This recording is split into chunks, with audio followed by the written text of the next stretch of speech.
Gordo, I asked Gabby off the top, the whole John Tavares thing. Are we overblowing this thing? Because people are pissed off about this. Yeah, I wouldn't say we're overblowing it. It's 24/7 media, and that's what it is. So, I mean, it's like Nick, you hated it too, being micromanaged, and I think one of Bruce's successes was not being a micromanaging coach. Because I look at the NFL; they got 87 assistant coaches. You got a tight end coach. Like, when you come on the sidelines, will you leave me alone? But you're the only guy I'm coaching. I gotta. Well, just leave me alone, okay? I know I dropped the pass, okay? Leave me alone. And I just think. That's the same thing with the non-reaction against Boston a few weeks ago. It happened to catch a 20-second clip that, guys weren't responding, and, it was worse than it looked. But you got to move on from all those kinds of things. And I heard Bruce just talk about it before we took over the show when you bailed for a bit. But about, like it happens to every team. It happens to every player. A guy's got a perspective thinking, oh, my God, it's good. And then all of a sudden you look bad or you look whatever. And that's why they play the games. Fair enough. I wanted to get into sort of the nucleus of that game over the weekend with Boston, where it's like, I don't know, for some reason the Leafs, like, Boston has their number, right, Bruce? But I think you look at that game, I think there's a lot of positives you can grab. Like, I sort of joked on social media, it was moral victory night on Leafs Twitter, but it really felt that way. And I at least left that game feeling more positive than I have been about this team the last little while. Did you? Well, I mean, they played 2 games against Boston, and both have gone to overtime or shootout, So, I mean, they can compete with anybody, and Toronto always, for the last couple of years, they're as good as any team on any given night. And for most nights, they're better than most teams. But I'm not a believer in the Boston Bruins this year. And as good as their record is, I think they're extremely well coached, and they play an extremely good team game. But I've looked at the players and the rosters, quite extensively. And I mean, after that first line of Marchand, Pasternak, and if it's Zacha, it's Zacha. If whoever else is in the middle, they're pretty. The rest of the group better just hold on and be even or +1, and that's the way they win. With that first line, the goaltending, and the top 4D. So, I mean, I think in the playoffs they'll have a struggle because they got a lot of average players playing really good right now. But I think that at the same time, they're not anywhere near as deep as a lot of the teams in the East. Yeah, I don't know what to make, Nick, of remember the Leafs had the Bruins number for about 2 or 3 years in the regular season. And it's kind of like decades ago. I mean, that Ottawa Senators team should have won a Stanley Cup. Sure. And they had the Leafs number in the regular season, and the Leafs just had their number under Pat Quinn, man, oh man, in the playoffs. And so I never know what to make and how it will translate in the playoffs. So it's kind of like bring them on. Whoever you got to play, you got to play. And I'd feel comfortable the Leafs taking on Boston. I agree with Bruce in a sense. I think we all did that. 5 years ago, okay, Toronto Maple Leafs, the young guns, their second, third year. 5 years later, meaning now, they're going to supplant Boston as the perennial first place in the Atlantic Division, and it hasn't happened. Give the Bruins credit; they're still there where you really. I mean, Tampa Bay's the one that's kind of struggling to stay up there. So I think you can't lose those kind of guys like Boston did and not slip a little. But boy, oh boy, they really buy into that team concept, and it comes from their inner core of leaders. And that's something I see strides in that with the Maple Leafs as far as their inner core of leaders go as well. That team concept. You just knew too, guys, Gabby, you just knew it was going to be Brad Marchand after everything that transpired the first game and the lack of, I didn't expect anything. Nothing really happened towards Marchand, but he just has a knack for doing that big thing. And that's why he wears the C for the Bees now, right? Well, I think he's also he is in the top of overtime goal scoring in Boston history. And it seems like he's involved in something all the time. And the other thing, when I read that, he hadn't scored a point in 5 games or something coming into that game, I said, that's such bad news for us, because he's going to score. He scores that goal. He gets 3 goals the next day. good things follow this young man, and I mean, he's made them happen by being quite a solid player over the years. But I mean, he's a good choice for captains, and I think the Bruins always find the good choice for captains. Like, I mean, and they got guys in the wings waiting to be captain. You know, after Char, after Bergeron, after Marchand. Who's the next one? Is it McAvoy when he's done? I don't know, but I mean, they've always got guys that are coming up and being great leaders in that team. I say this in an endearing way. The two things you can't stand about Boston are Brad Marchand and Jack Edwards, right? You know, those are the ones that says that call was ridiculous the other night, Gordo. If I can avoid the Bruin call, I will do it all, even though Andy Brickley was a teammate of mine. Yeah. And I he was actually a line mate, and I think he's really good. Jack Edwards could drive anybody up a tree. But he's following Freddie Cusick and Derek Sanderson. Okay, they know what their audience is, right? So and he is really, really a nice guy. He really and actually Brad Marchand, I know there's a ton of stories, but Jim Ralph talks about some golf tournament, whatever it was. And there was an auction item, and it was like a Make-A-Wish thing and going somewhere, but the airfare wasn't covered for this particular sport event. And then Marchand quietly covered the airfare for the guy and the young man and his dad, right? Did it quietly and anonymously, but he can still piss you off on the ice though. So that's different. You got to separate the two. Very, very effective. There's no doubt about that, and just has been a thorn in the Maple Leaf side since pretty much entering the league. Gordo, I've often thought about you and working with you. It was an absolute blast. But the one vivid memory I always bring up on this podcast is when the Zamboni driver played for the Carolina Hurricanes and beat the Leafs. And the reason why I bring this up, I haven't had a feeling like this about a Leafs goaltender, Gordo, in years. Like, Joseph Woll is the real deal. Like, I thought he was great. He saved the bacon of this team so many times this season. What's your read been on Woll so far? Yeah, first of all, our son Justin just talked to. I said I'm going on the podcast, and he with Nick Alberga. And he goes, "Man, Nick gets some really good guests." So I thought I'd get someone better, but anyway, that's okay. It's. I remember very biasly that the Austin Matthews first overall pick. It was a Friday night in Buffalo, and it was like a rock concert. There was no intrigue who the Leafs are going to pick. It was just, it was crazy. Okay, the coronation. Then the next day, the draft goes quickly, bang, bang, bang, and I'm on the radio. And Bruce, you came out, talked to us. You're coaching Washington, like we needed Todd Alushko, and then we found Sam Cosentino, finally someone that could, because bang, the picks keep going, and maybe not the best idea to be on live radio for 3 hours there. But I remember the PR took around Joe Woll, who, Austin Matthews was everything, but who they just drafted. He's wearing a Leaf sweater.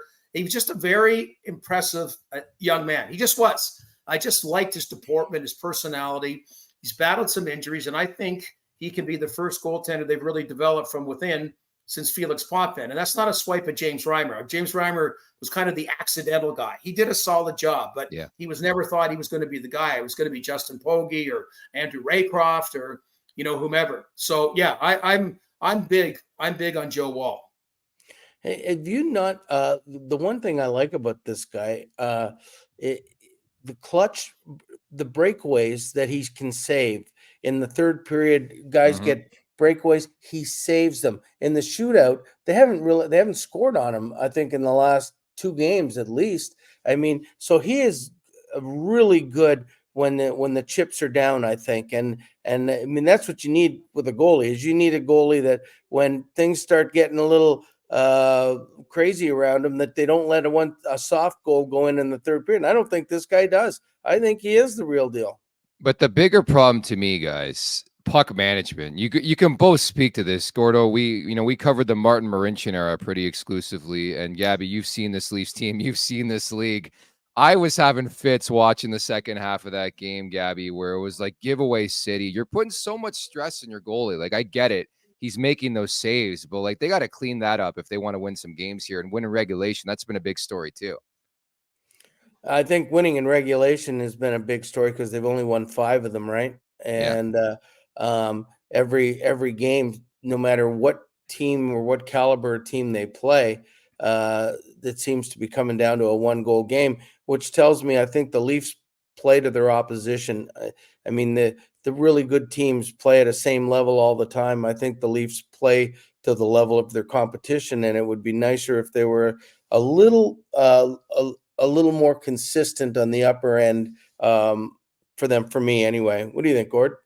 Well, God bless Martin Marincin. That's, he sort of became the. No, Uh, don't bless him. I remember Mark Savard called Igor Ozagedov. I like that. So there's been a few of those different guys around, but hey, it's no secret. You look at right now, they're playing the 3D well over 20 minutes in Brody, Riley, and McCabe, and then the other three, they're not playing them 6 minutes. I mean, they're getting decent minutes, but it's a little bit of patchwork with names. These aren't even names like people at least knew Liljegren and Rasmus Sandin were coming up. These are names the average Leaf fan I don't think really thought of. And I think, they've been playing well enough. And again, they have not been giving up more than 3 goals in regulation time by and large. And, last year, you talk about the last 7 playoff games, the Leafs failed to score more than 2 goals. Yes. That's staggering because it's all about offense, but we quickly jump on the defense. And it's got to be upgraded in some way, shape, or form. And I expect Brad Treliving to do that. Also, when you get in the playoffs, you really can cut down to 4D and kind of spot your 5th and 6th like Chicago did with Kimmo Timonen that one year. You can do that a lot more than, like we're double shifting forwards in that. So all depends on who the 4 are, Gord. I mean, you got Keith, you got, Brent Seabrook, they're in their prime. You can play them all night long. I mean, it's hard to play Giordano or even Brody, those kind of minutes in the playoffs because they're getting a little long in the tooth. Yeah, well, I'm hearing that it could be Cale Makar or Quinn Hughes coming Toronto's way or something. So they're the kind of guys that you'd play about 35 minutes, right, Bruce? If you could get those 2 guys coming to your team, the only thing is you would also have lost Nylander, Matthews, Tavares, and whoever else, and Marner probably if you had to get those 2 guys. And you can you can use that scoop on NHL Network today. It'll be your last show, just so you know. Okay. I will use that, and I think I would get a lot of gawking eyes from the people around me. Probably. Is there a name that comes to mind? Like, we've been talking about Chris Tanev quite a bit, but Gordo, we brought this up last week. There's a lot of teams that are going to be after Chris Tanev. Are there like some ballpark names that you're thinking about, Gordo, that could make sense? Like, I know we saw over the weekend, I don't know they'll go near this, but Tyson Barrie's looking for a change of scenery again. Like, what kind of guy does a Tanev type Gordo make the most sense for this team right now? Well, Tanev, I mean, Tyson Barrie's got to go to the right situation. Okay. Yeah. Tanev's more is a better all-round player. What do you got, Bruce? You got people coming in and out. There you go. You got a big crowd there. That's it.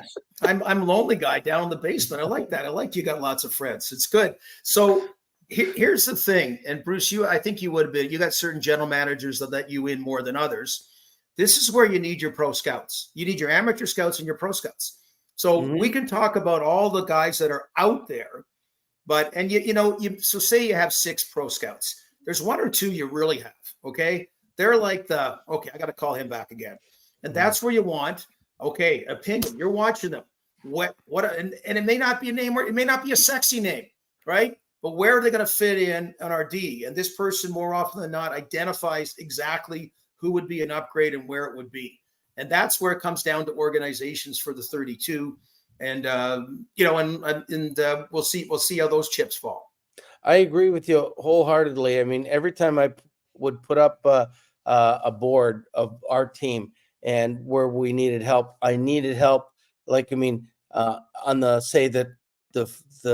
second line right wing, and that's what I'd want, is a guy that plays that position and not somebody that you have to overplay or isn't as good to get there. I'm just not looking for a right winger. I'm looking for a certain guy, and to find that right guy. Like when we talk about Chris Tanev, he's a right-hand shot with the Leafs need, and we talk about, he's a really solid defensive guy that blocks shots. To me, that's a fit.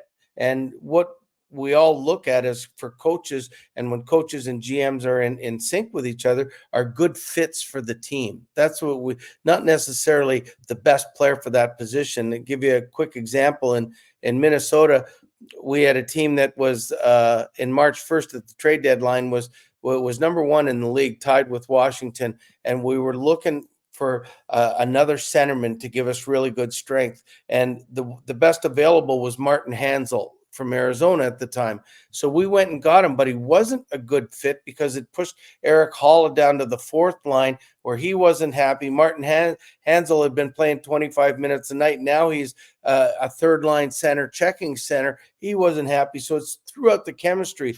So it wasn't that we got a bad player. We got a guy that didn't fit into our team. And I think that's what Gord's saying. How about Ethan Bear? Would he make sense? He's a free agent. I mean, he's a free agent. I don't even know if he's healthy yet, but I think somebody will pick him up. I mean, he's got the potential to play really pretty good, but I mean, he's a guy that I think would need a solid 10-game stint in the American League before he played. Well, and again, breaking down like Ethan Bear's got a bit of the X factor about having not played for a while and that. But you look last year, no one could do any better than a guy Bruce really likes, Luke Schenn. Luke Schenn came to be a 5th, 6th, 7th D, and he put him with Morgan Rielly. He was a top 2 pairing, totally unexpected and totally for the league. And he gets a great contract with Nashville, and probably might be part of why Tyson Barrie's available again out of Nashville. But that's the kind of thing. Like he wasn't the sexiest name at all. I remember, like, he's the nicest guy, and Bruce had him in Vancouver. And I remember about 4 or 5 years ago seeing him down by the Visited's dressing room back when it was Air Canada Center, and kind of, kidding. He goes, yeah, I'm seeing the West Coast team by team every year. Because remember, every year he was Arizona, I think LA, like he really was, and always Anaheim. He was in Anaheim as well. Yeah. So that was as good a pick as anybody did last year. Now I don't know how much was. I don't ever want to use the word luck, but seeing how he would fit, being assessed, and then, hey, you can only have so many guys on with Morgan Rielly, which helped Schenn, but he also helped Morgan Rielly the way he played. So, I mean, that would be great to get that kind of player, not the sexy, the lowest key trades from last year. Yeah, I mean, when Luke played with Quinn Hughes in Vancouver, was the same kind of thing. It allowed Quinn to roam a little bit, just as it allowed Morgan to roam a little bit, knowing they have backup, that a guy's not going to be up the ice with them. And he was their sort of, you go do what you do, I'll protect you, I'll stay back, we'll do fine. And that gave both those great defensemen a lot of confidence in doing what they did. Make sure to check out more of our content right here on the Leafs Nation YouTube page. We got long form interviews, we got clips, we got epic rants by Jay Roseau. We simply have it all. And don't forget, you can find out much more at theleafsnation.com. Thanks so much for watching.